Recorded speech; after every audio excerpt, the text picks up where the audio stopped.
good evening. Welcome back to the Dusty Feet. It's June 2nd, 2026, and we're continuing our Outside the Class discussion series.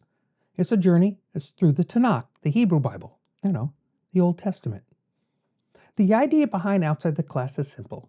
First, you watch the short in-class overview videos.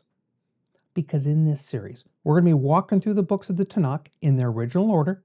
We're going to be asking questions, slowing down, noticing details we might maybe normally have passed over, and trying to understand not only what these texts said back then, but maybe why they still echo now. We're keeping these episodes on the shorter side, easier to follow, so whether you're catching up or walking with us week by week, you can still stay connected. Scroll by scroll, book by book, walking through this ancient collection together with curiosity, honest conversation, and as always, a Dusty Feet journey along the way. Our hope with the Dusty Feet is to foster discussion and to help build and support communities. If you're not already connected to a community or just want to share and interact, this community has 4 primary ways to interact. 1.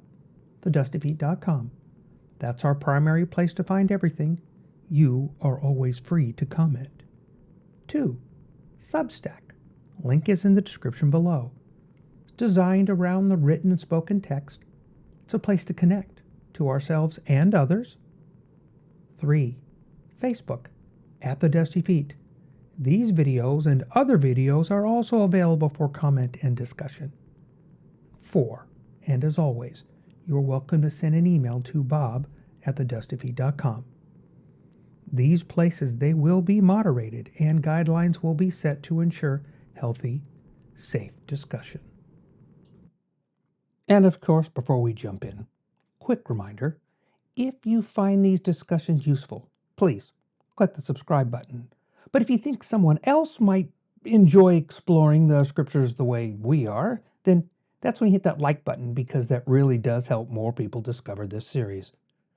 Also, remember, the videos we're discussing, they're always just the tip of an iceberg. They are part of a much larger learning series from the Bible Project, and I highly recommend you spending time either in their app or on their website.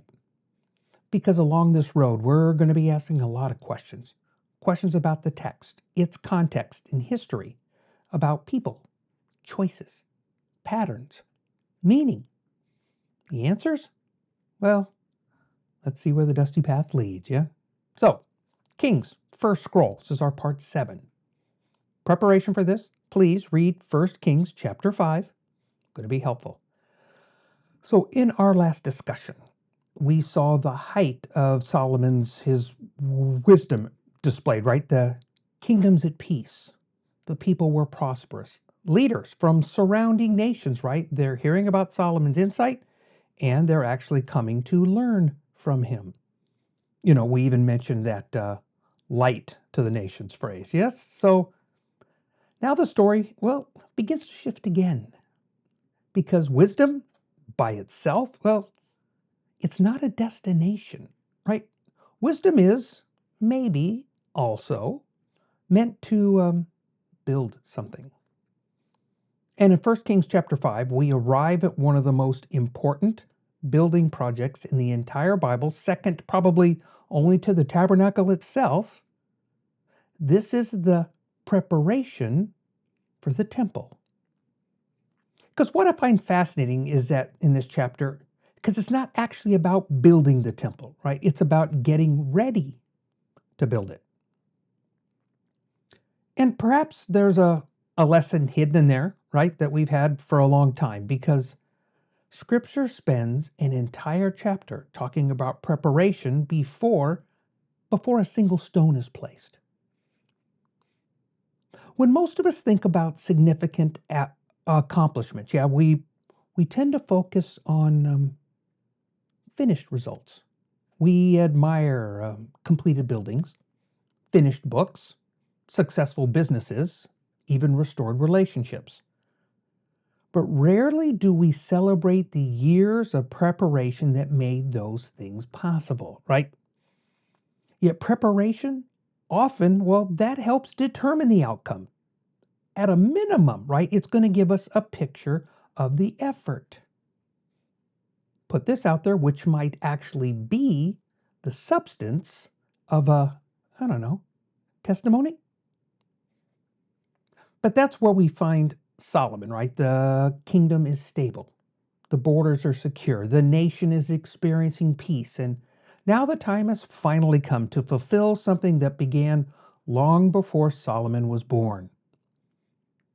But the chapter opens up with this interesting character, Hiram, king of Tyre, right? Tyre, it's a powerful Phoenician city on the north side of Israel, right? The Phoenicians, they're already known throughout the ancient world as master craftsmen, builders, sailors, traders. This is not a fly-by-night group of people. This is an established, thriving community. And Hiram, he has been an ally. He's been a friend of David. So when he hears that Solomon has become the king, he sends representatives to, of course, greet him. Solomon, well, he responds with a message. Basically, he says, my father, David, he wanted to build the house for the Lord, but because of the wars surrounding him, he was, well, unable to do so. That statement, right, that takes us back several scrolls because David had dreamed of building a permanent house for God. Instead of a tent, instead of a temporary dwelling place, he wanted a permanent center of worship. But God told David that the task wouldn't go to him. It would belong to his son. And now Solomon is the one that's stepping into that calling. And so I think there's something deeply human here, right? How many important things in life begin with one generation, and then they're completed by another generation.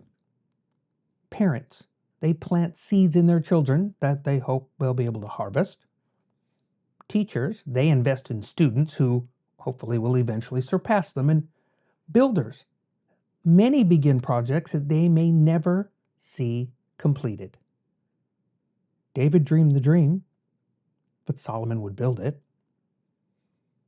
And perhaps that helps remind us that God's work is often larger than a single lifetime.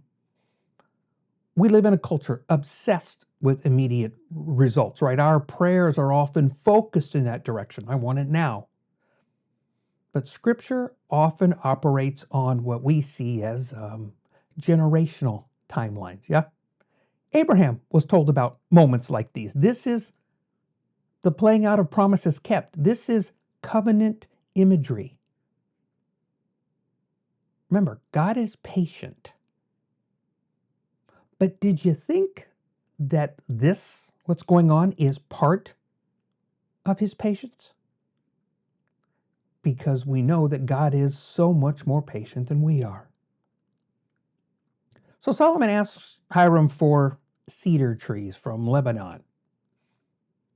Now, that may not sound exciting to modern ears, right? But in the ancient world, Lebanon cedars, they're legendary, right? They're strong, they're beautiful, they're durable, right? Kings throughout the region, they sought them for their greatest projects. And these would call them the premium materials of the day. Best of the best. And Solomon wants the temple built with excellence. And I'm really more convinced it's not because God needs impressive architecture. It's because the temple is intended to represent something, the meeting place between heaven and earth, the symbolic center, right, of Israel's relationship with God. But it's designed to be in place for untold generations to come. Yeah? It's going to last a long time. But then here's where the story kind of gets, for me, particularly interesting, because the temple is not built by Israel alone, right? Foreign nations become part of this process. We have Phoenician workers, Phoenician craftsmen, right? Phoenician resources. The project requires cooperation beyond Israel's borders. And that may seem like a small detail, but I think it's worth us noting, right? Because throughout Scripture, God's purposes often involve people from unexpected places in the story. Even the story of Israel has never been exclusively about Israel. From the Abraham covenant onward, the visions always pointed towards blessing reaching outwards. That and the nations, maybe they're already beginning to participate in this story. Maybe they're part of that light to the nations. But to be truthful, the agreement between Solomon and Hiram, it's also practical. It's very practical, right? Wood in exchange for food, right? Resources, exchanges for resources. Partnership is formed. Workers are organized. Teams are assigned. Transportation is arranged. Supply chains are established. Because in many ways, this chapter kind of reads more like a project management document. Yeah, that maybe that might be exactly the point. I think sometimes we imagine God's work happening only in these dramatic moments, right? Burning bushes, parting seas, prophetic visions. But here, God's purposes move forward through contracts, logistics, planning, labor, organization. I think the sacred and the practical, they're not enemies. They often work together. And I think it takes wisdom to make that practice. Yeah? Because I think there's a tendency among many of us to maybe separate spiritual life from ordinary life, right? We think prayer is spiritual, but scheduling isn't. We think worship is spiritual, but, well, planning really isn't. And faith, spiritual. Administration, not so much. But Scripture frequently refuses to make that distinction, right? It talks about preparing resources, managing workers, keeping commitments, organizing responsibilities. These things matter. And to be truthful, the temple, it couldn't have existed without them. Remember, the tabernacle itself didn't exist without them. Then we reach a detail that probably most people just kind of quickly pass over, that there are thousands of laborers assigned to the project. Stonecutters, woodcutters, transporters, supervisors, craftsmen. The chapter mentions enormous numbers of workers. And then we suddenly realize something. We realize that the temple, it wasn't built by Solomon. Not really, right? He oversaw it. He commissioned it. But it's those countless unnamed people, well, they actually did the work. Peoples whose names we'll never know. People who spent their days cutting stone, hauling timber, preparing the foundations, doing ordinary work that, well, it contributed to, truthfully, an extraordinary purpose. But in this case, too, this might be lost, and I want us to kind of put this in the back of our heads. These people, they're also feeding their families. They're providing for their families. They're sustaining themselves and their families in their communities. And I think that's important, right? Because Scripture often reminds us that significant things, well, they're built by communities. They're not built by individuals. History? Oh, it tends to remember kings. But God, I think He notices laborers. History remembers visionaries, but God sees the workers carrying the stones. In the past, making bricks. But most of the people involved in this project, they will receive no recognition. But without them, there is no temple. So maybe perhaps there's encouragement in that. That's my upside down thinking, right? Many of us spend our lives doing work that it feels unseen. Even something simple, I shouldn't say simple, challenging is raising children, helping neighbors, serving communities, showing up to work day after day. And I think the Bible consistently suggests that unseen faithfulness matters more than public recognition. And I think the Messiah kind of made a few of those points along his story much further in the future. And then towards the end of the chapter, we're told that massive stones were quarried for the foundation, right? So before the temple walls, before they rise, the foundation, it has to be laid. So again, preparation comes first. But foundations, they're rarely celebrated. I mean, few people, they don't drive by construction site and they admire the foundation, right? People notice the finished buildings. But every builder, the contributor to that building, they all know the same truth. What's hidden, well, that determines what can stand, right? The weak foundation, it will eventually reveal itself. But that strong foundation, I think that's the one that most often goes unnoticed. Maybe there's something in there with our spirituality, right? I think character is a foundation. I think integrity is a foundation. I think humility is a foundation. And as we've seen with Solomon, I think wisdom is a foundation. And I kind of like this metaphor, right? The visible parts of life can only rise as high as the unseen parts are strong. Yeah? If the unseen parts aren't up to the task, the underneath the foundation, well, the visible parts will fall apart.